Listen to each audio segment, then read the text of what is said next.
Hello అండి, నమస్కారం. Welcome to Python life. So ఈరోజు వీడియోలో అసలు శాలరీ అనేది ఐటీలో ఎక్కువగా ఉంటుందా లేదా నాన్ ఐటీలో ఎక్కువగా ఉంటుంది, అసలు డిఫరెన్స్ ఏంటి, రెండింటికి మధ్యలో ఏ విధంగా ఉంటాయనేది తెలుసుకుందాం. సో ఫస్ట్గా లేట్ చేయకుండా అయితే ముందుగా నాన్ ఐటీ గురించి మాట్లాడుకుందాం. నాన్ ఐటీలో అయితే కనుక మనకి వర్క్ ప్రాసెస్ అనేది చాలా ఎక్కువగా ఉంటుంది, రైట్. అండ్ అలాగే ఇక్కడ కొంచెం హైక్స్ కానివ్వండి, ప్రమోషన్స్ కానివ్వండి, ఇవన్నీ కూడా లైక్ స్లోగా జరగవచ్చు, అంటే గ్రోత్ అనేది చాలా తక్కువగా ఉంటుంది. సో ఆబ్వియస్గా మనకి శాలరీస్ కూడా కొంచెం కంపేరింగ్ టు ఐటీ జాబ్ మనకి ఇక్కడ కొంచెం తక్కువగా ఉండొచ్చు, అంటే ఒక లో టు మీడియం రేంజ్లో ఉంటుంది. అంటే జనరల్గా ఒక 2.5 to 4 LPA దాకా రావచ్చు మనకి ఫ్రెషర్స్కి అయితే కనుక. అంటే అప్రాక్సిమేట్లీ ఒక 15K to 30K ఈ రేంజ్లో అయితే ఫ్రెషర్స్కి వస్తుంది. అండ్ ఇక్కడ ఎలా ఉంటాయి, బీపీఓ లేకపోతే సేల్స్ కానివ్వండి, హెచ్ఆర్ లేదా కాలింగ్, ఇవన్నీ కూడా ఉంటాయి కదా జాబ్స్ వచ్చేసరికి. అండ్ చాలా రోల్స్ కూడా ఉంటాయి నాన్ ఐటీలో. సో ఇలా అయితే ఉంటుంది. మెయిన్గా మనం శాలరీ గురించి మాట్లాడుకుంటున్నాం కాబట్టి కొంచెం కంపేరింగ్ టు ఐటీ కొంచెం తక్కువగా ఉండొచ్చు. అండ్ ఆ తక్కువగా ఉన్నది కూడా లైక్ మనకి పెరగడానికి కూడా మనకి టైం పడుతుందన్నమాట. సో ఇప్పుడు ఐటీ గురించి మాట్లాడుకుంటే ఇక్కడ మనకి టోటల్గా మనకి స్కిల్ బేస్డ్గా, సరే నాకు ఒక మంచి స్కిల్ ఉంది, దాని గురించి హైర్ చేసుకున్నారు, నెక్స్ట్ నేను ఇంకొక ట్రెండింగ్లో ఉన్న అండ్ రిక్వైర్డ్గా ఉన్న స్కిల్ నేర్చుకున్నాను నేను, అప్పుడు ఇంకా నాకు డబల్గా శాలరీస్ ఇవ్వడానికి, డబల్గా ప్రమోషన్స్ రావడానికి, వీటన్నిటికి కూడా ఛాన్స్ అనేది ఉంటుంది.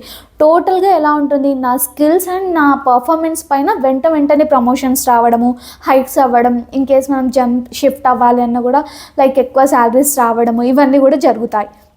అంటే మనకి ఏమర్థమవుతుంది అంటే ఐటీకి నాన్ ఐటీకి మధ్యలో డిఫరెన్స్ అనేది ఇలా ఉంటుంది వర్క్ విషయంలో, మన శాలరీ గ్రోత్ విషయంలో. ఇంకా మెయిన్గా శాలరీస్కి అయితే కనుక మనకి ఫ్రెషర్స్కి అయితే లైక్ మీడియం టు హై ఉండొచ్చు మన స్కిల్ని బట్టే, అది కూడా. అండ్ ఇక్కడ మనకి మీడియం టు హై అంటున్నాం కాబట్టి ఒక 4 LPA to 8 LPA 10 LPA అనేసి అనుకోవచ్చు ఫ్రెషర్కి. ఇన్ కేస్ మనకి ఎక్స్పీరియన్స్ ఉంటే, ఇంకా హై స్కిల్ ఉంటే, ఇంకా టాప్ నాచ్లో మనకైతే ఉంటుంది శాలరీస్ ఎవ్రీథింగ్ కూడా. సో లాస్ట్కి చెప్పేది ఏంటి అంటే లైక్ శాలరీ అంటే లైక్ ఐటీలో ఆబ్వియస్గా ఎక్కువ ఉంటుంది, నాన్ ఐటీలో యావరేజ్ రేంజ్లో ఉంటుందని చెప్పుకోవచ్చు. ప్రమోషన్స్, హైక్స్ కూడా ఎవ్రీథింగ్ కొంచెం స్లో కాబట్టి ఐటీఏ ఒక స్టెప్ ముందు ఉంటుంది. అండ్ ఇక్కడ మనకి ఓవరాల్గా అయితే ఐటీ అనేది మనకి స్కాలబిలిటీ పే చేస్తుంది, నాన్ ఐటీ ఏంటి అంటే స్టెబిలిటీగా పే చేస్తుంది అనమాట. అంటే ఏమంటారు, శాలరీస్ విషయంలో స్టెబిలిటీని మెయింటైన్ చేస్తుంది, అంటే లో కాకుండా హై కాకుండా ఇలా ఉంటుంది. కాకపోతే ఈ ఐటీలో వచ్చేసరికి మనకు స్కిల్ ఉందా కొంచెం పెరుగుతుంది, ప్రమోషన్ వచ్చిందా పెరుగుతుంది, తొందరగా స్కేల్ అయ్యే ప్రాసెస్ అనేది ఐటీ అనమాట. సో మీకు శాలరీ అనేది మెయిన్ థింగ్. అండ్ అలాగే మంచి జాబ్, అంటే మంచిగా సెక్యూర్గా ఫుల్గా హై ఇన్కమ్ కావాలంటే ఐటీ చూస్ చేసుకోవచ్చు. నాన్ ఐటీ అంటే చాలామంది చూస్ చేసుకుంటున్నారు, చూజింగ్లోనే ఉంది ఈ ఆప్షన్ కూడా. ఎలా అంటే ఇప్పుడు మనకి రెసిషన్ పీరియడ్స్ ఉన్నాయి, లే ఆఫ్స్ ఉన్నాయి. సో ఇంత చదివి మనము ఖాళీగా లైక్ ఎలా ఉండగలుగుతాము, ఉండలేము కదా.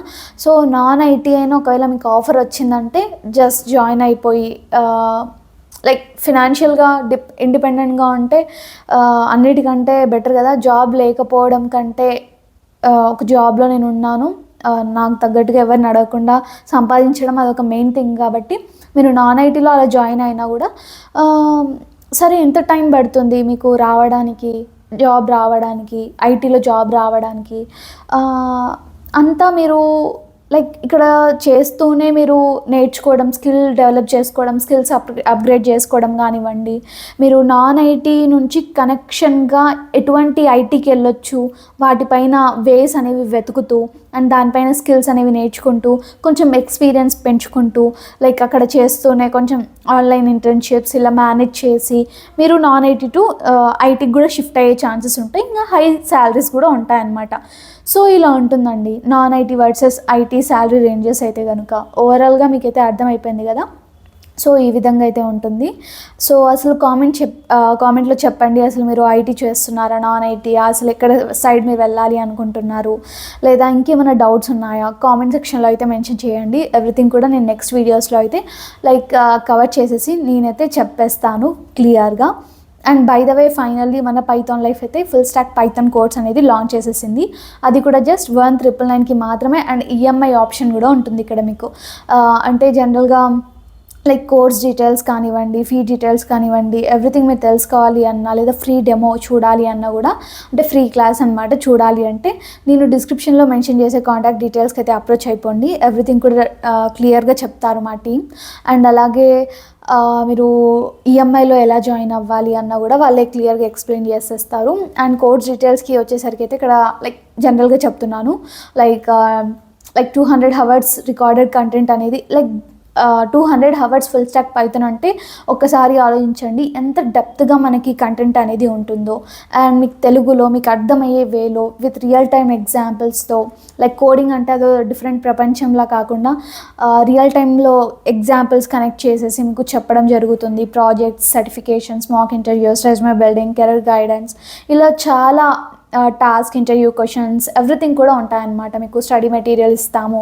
సో చాలా ఫీచర్స్ అనేవి ఉంటాయి.